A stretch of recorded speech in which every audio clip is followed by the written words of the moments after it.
Hey yo guys, it's Kiki Genkai again. How are you doing? Kafka is finally here. I finally can staring at her as I want, moving her as I want, playing her as I want, and that's cringe.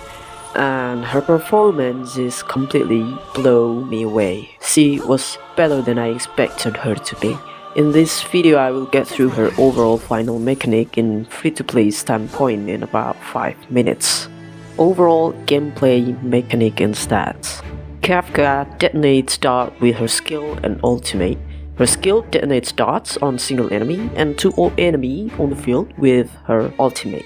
She can work with or without dart teammates, with dart applier teammates, support and defensive units, or a traditional hyper carry team with 2 supports and defensive unit.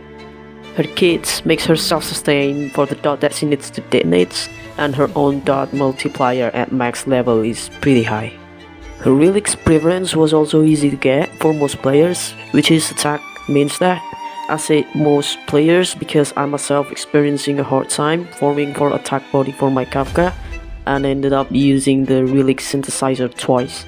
And her substat preference is attack, speed, effect hit rate, or crit damage. For Relix, just put on what you have in the meantime you are completing your set of Sizzling Thunder. For example, 4 pieces of Musketeer, or mixing 2 pieces of Sizzling Thunder, Musketeer, or traversing Hackerspace, until you can get a full set of Band of Sizzling Thunder. I usually prioritize the main stat first, then Relix set, then substat afterwards. You probably have heard about Kafka is doing really well with speedy build, and her DOT teammates needs to take turns before her to applying dots.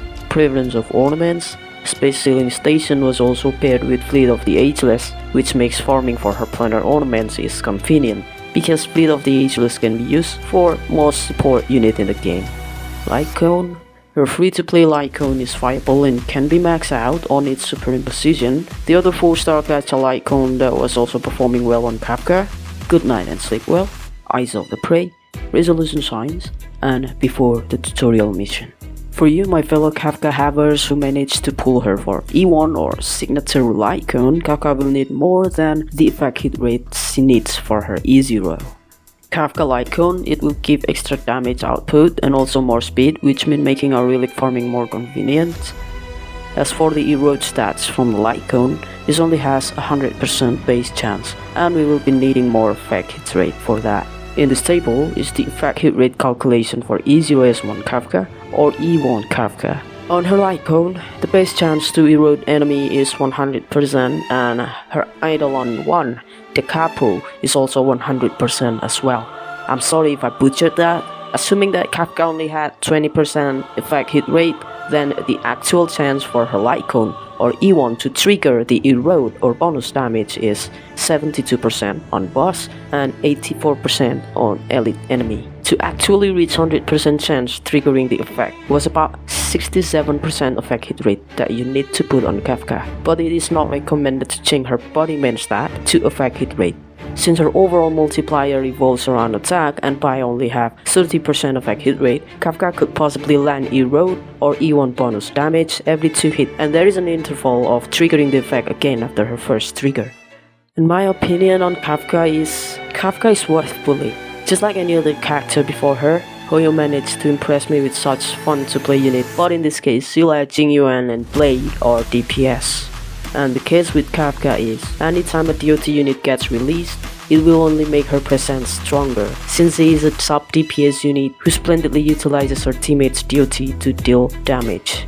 And also not forgetting that she is flexible and she herself is self-sufficient. In a sense, she is not a must pair with DOT unit and can still work in a traditional hyper carry team.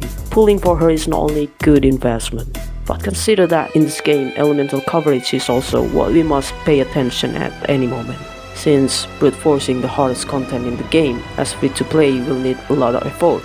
So, meta aside, please just pull the character that you like to play. We are gamers. We are not here to belittle what everyone like to play and or what everyone like to pick. Any theory crafter video is just a way to help people make up their mind and to get a better insight of the character or the product that Hoyo has. If you made it this far, thank you so much. Be kind, stay hydrated, see you again.